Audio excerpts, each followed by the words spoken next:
અત્યારે એક બિન ઉત્પાદક અને બિન વૈજ્ઞાનિક પ્રવૃત્તિ પાછળ પોતાનો સમય ને પૈસા બગાડે છે। સત્યનારાયણની કથા કરશે ને ભાગવતની કથા કરશે ને ફલાણું લોકડું ઢીકડું કરશે ને પૂછડું કરશે ને। તો આ બધી ફાલતુ પ્રવૃત્તિઓ છે। ધાર્મિક પરંપરાઓના નામ ઉપર અનુસરવામાં આવતી ફાલતુ પ્રવૃત્તિઓમાં દરેક માણસ પોતાનો પૈસા અને સમય બગાડે છે। લાકડાના ભારાવાળો કઠિયારો ને કલાવતી લીલાવતીની જૂની ગૂંચવાઈ ગયેલી હજારો વર્ષો જૂની કેસેટો ઘૂસતાવા કરે છે। તો આ ખરેખર ખૂબ ખોટી વસ્તુ છે। આપણે તમામે સમજવાની જરૂર છે કે આવી ફાલતુ પ્રવૃત્તિઓ પાછળ આપણી 5 પૈસા પણ ખર્ચાય કેમ કે વધવાનું છે। લાકડાના ભારાવાળા કઠિયારા ને જંગલ ને રામ ને સીતા ને વનવાસ ને ફલાણું પૂંછડું એ દિશામાં નથી વધવાનું। આ જે મોને રૂપિયા મળે છે એ તો આ બધું કરવાના જ છે કથા પારાયણું, પણ એમાં તો એમના રોટલા છે। તમને શું મળ્યું? તમે નવી પેઢીના આજ પાટીદાર સમાજ અનામત માગે છે, એમાંથી જ ઘણા બધા પાટીદારો કથાઓ કરીને બેઠા છે 5-5 લાખ રૂપિયા બગાડીને। તો એ 5 લાખ રૂપિયા બગાડી કોઈક સત્યનારાયણની કથામાં કલાવતી ને લીલાવતી શું કરે છે જ જાણશે, જે કે આપણને ખબર છે કેસેટ ઘસાઈ ગઈ છે। અને બધા ફાલતુ વાતોમાં કથામાં જઈને હિજડાની જેમ તાળીઓ પાડે છે। મને તો શરમ આવે છે આવા લોકો ઉપર અને ગુસ્સો આવે। એટલે હિજડાની જેમ બધી પરંપરાઓમાં તાળીઓ પાડવા વાળા છક્કાઓ છે એમનીથી આપણને કોઈ જરૂરત નથી। બકવાસ એક આવીને લવારા કરે જાય સ્ટેજ ઉપરથી મંચ ઉપરથી કોઈક બાવો બાવી સાધુ સાધ્વી જે હોય તે, અને આપણે બધા હિજડાની જેમ તાળીઓ પાડવાની। મારી તમારી માતા બહેનોને પણ રિક્વેસ્ટ કરવી જોઈએ કે હે મારી માવડીઓ, હે મારી બહેનો, હે મારી દીકરીઓ, કથાઓમાં કે મંદિરોમાં તમારું કઈ વળવાનું છે નહીં, એ શોષણના ઘર છે। તો કથાઓમાં જે નાચવાના બદલે મારી બહેનો, મારી માવડીઓ આ વાંચો। જય ગિરનારી, નમો નારાયણ। હું મહેશગીરી બાપુ। જ્યાં ભક્તોએ એવું પણ કીધું છે કે કોકદી કાઠિયાવાડમાં ભૂલો પડને ભગવાન, તારા એવા કરું સન્માન, તું થાને અમારો મહેમાન અને તને સ્વર્ગ ભૂલાવી દઉં શામળા। આવા સંસ્કારોની ધરતી ઉપર હમણાં જ મને ગામના છોકરાઓએ વિડીયો બતાવ્યો અને વિડીયામાં મેં ગોપાલ ઇટાલિયનો એ વિડીયો હતો અને વિડીયામાં મેં જોયું કે જે ભાષા વાપરી છે એને ધર્મના માટે, ધર્મને ભોગતા હોય એવા ભક્તો માટે મંદિરમાં ના જવું જોઈએ। કથાઓમાં નાચવાવાળા બહેનોને માતાઓને, આપણા બહેનો માતાઓને નાચવાવાળા કીધા એને। જે કથાઓમાં આપણા વડીલો જાય છે, બા બાપુજી જાય છે અને હિજડા કહી રહ્યો છે, આ જે ઘૂસ્યો છે આપણા ક્ષેત્રના અંદર આવીને આવું બધું બોલીને અત્યારે બધા મંદિર ફરી રહ્યો છે। ભગવાન રામનું પૂતળું ને એવું બધું કહીને પોતે રામ મંદિરમાં જઈને સભાઓ કરી રહ્યો છે। અને હું તો એમ કહું છું કે જે પોતાના માતા દીકરીઓને નાચવા વાળી કહી રહ્યો છે, આપણા ભક્તોને હિજડા કહી રહ્યો છે, દરેક ગામના અંદર છાજિયા લેવા જોઈએ બહેનો દીકરીઓએ અને આને ગામમાંથી ભગાડી મૂકો દેવો જોઈએ। અત્યારે મંદિર જઈ રહ્યો છે કોઈ પૂજારી મુખિયાઓ, હું એમને અપીલ કરું છું કે મંદિરમાં ઘૂસવા નહીં દેતા। આ જે રાવણ અને કંસ અને એવા બધા જે થઈ ગયા, આ કળિયુગનો ધર્મને ધતિંગ કરવા વાળો આ આવ્યો છે। અત્યારે ધર્મના નામે દુષ્પ્રચાર કરીને હવે અત્યારે ધર્મનો આશરો લઈને પ્રચાર કરી રહ્યો છે, મંદિરને શોષણનું ઘર કહી રહ્યો છે। જ્યાં ભગવાન શ્રી રામના આ દિવ્ય મંદિરનું પુનરુત્થાન કરવામાં આવ્યું, એનું સ્થાપન કરવામાં આવ્યું, ત્યારે કેવા કેવા શબ્દો વાપર્યા છે।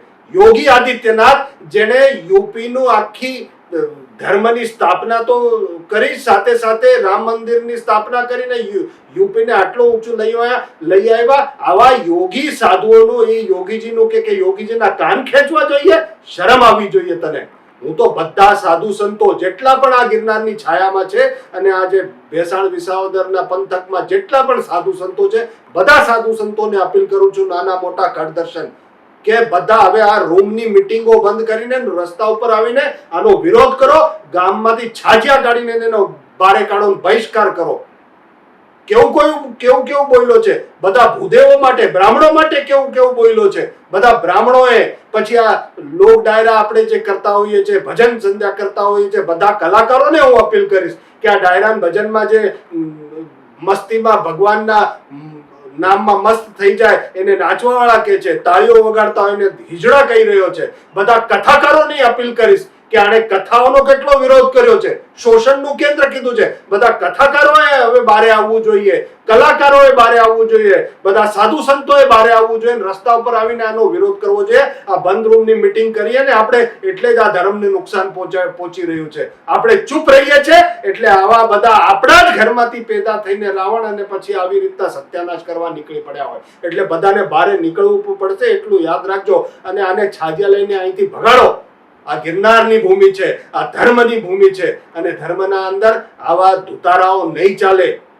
અને હું જુવાનિયા નહીં કહું છું કે તડક ફડક ભાષણથી તમે કદાચ થોડા ઘણા ખુશ થઈ જતા હશો, પણ તમારા બા બાપુજીને હિજડા નાચવા વાળો કહી રહ્યો છે, તમે કયા મોડે તમારા ઘરમાં જશો? અને હું તો એમ કહું કે આ ગોપાલ ઇટાલિયાને જો કોઈ સમર્થન કરતું હોય તો હિન્દુના પેટનો નહીં હોય. આવા અધર્મીને કાઢીને ફેંકો છે. ધર્મની તાકાત તો એકવાર બતાડો તમે. હશે કદાચ ઘણા નેતાઓ હશે ઉપર નીચે એવું બધું હશે, પણ ધર્મના માટે શા માટે તમે ધર્મનો આશરો લ્યો છો અત્યારે? શા માટે મંદિર જઈ રહ્યા છો? તો અને તમે એમ કહો કે આ ખાતર નહીં મળે, દારૂ મળે ને એવું. અરે તારા ગુરુજી કેજરીવાલ જરા પૂછી લેજે એને મારા માટે હું કોણ છું. એ દારૂમાં ભ્રષ્ટાચાર કરીને તમારા અડધા મંત્રીઓ જેલમાં ગયા, એવા સંસ્કારમાંથી આવેલો તું. અને તારા ગુરુજી દર શનિવારે મંદિરે જાય છે, ચૂંટણી પ્રચાર માટે મંદિરે જાય છે. તારામાં છે હિંમત કહેવાની કે હિજડો છે? તું તારા ગુરુજીને કે ને, કેજરીવાલને કે તું હિજડો છે? છે હિંમત? હિન્દુ ધર્મમાં તું બધાને, અમારા ભક્તોને તું હિજડો ને એવું બધું કહી રહ્યો છે? આને કાઢી મૂકો અહીંથી. બધાને અપીલ કરું છું કે કાઢી મૂકો આને અહીંથી. ગામડામાં ઘૂસવા નહીં દેતા આ માણસને. આ માફીને પણ લાયક નથી. અને બધા સંતોને ફરી વખત કહું છું કે તમે બહાર નીકળો. આ નહીં ચાલે આવું. આ મંદિરોને શોષણનું કે મંદિરોમાં ન જવું જોઈએ. મંદિરો બંધ કરવા માંગે છે, આ કથાઓ બંધ કરવા માંગે છે, આ પૂજાપાઠ બંધ કરાવવા માંગે છે. તો ચૂંટણીનો પ્રચાર પોતાના ધર્મપત્ની પછી કેમ ભાઈ ધર્મપત્ની? અને એને સાથે મળીને દર્શન કરવા ગયો માતાજીના. કેમ ગયો ભાઈ? જો એ રામનો પુત્ર હોય તો હું માતાજી નહોતા ત્યાં? આ હિન્દુ સમાજ, આ હિન્દુ ધર્મના લોકો અને બધા જ તેને હવે પાઠ ભણાવશે. નીકળી પડ્યો. મેં તુલસી તેરે બાથરૂમ કે. બધા વૈષ્ણવે જાગવું જોઈએ. આ કેવું લખે છે આ બધા તમે જોજો એનું. મેં તુલસી તેરે બાથરૂમ કી. રામનું પુતળું, યોગીજીના કાન ખેંચવાના. સાધુ સંતોને, કથાકારોને, કલાકારોને, ડાયરા ભજનના કલાકારોને અને એમાં જવાવાળાને, હિજડાને, તાળીઓ વગાડવાળા, નાચવાવાળા કહી રહ્યો છે અમારા બહેનો દીકરીઓને, માવડીઓને, બધાએ ભાભાઓને, જુવાનિયાને ગેરમાર્ગે દોરી રહ્યો છે. અને આદિ અનાદિ કાળથી સત્યનારાયણની કથા ચાલતી આવે છે. સત્યનારાયણના કથા લીધે બધા ગામના ભેગા થાય, બધા એકાબીજાની વાતો કરે, સત્યનારાયણની વાતો સાંભળે, જીવન કેમ જીવવું જોઈએ એની શિખામણ મળે. અને એની મજાક ઉડાવે છે તું. બિચારા અમારા ભોળા માણસો છે અહીંયા બધા ગામડાના, એને ભરમાવાનું કામ કરે છે. સત્યનારાયણની કથાની બધા વિરોધ કરીને તું કરે છે. તું કેવા શું માંગે છે? અમારી તમામ માહિતીથી અપડેટેડ રહેવા માટે જોડાયેલા રહો ત્રિશુલ ન્યૂઝ સાથે.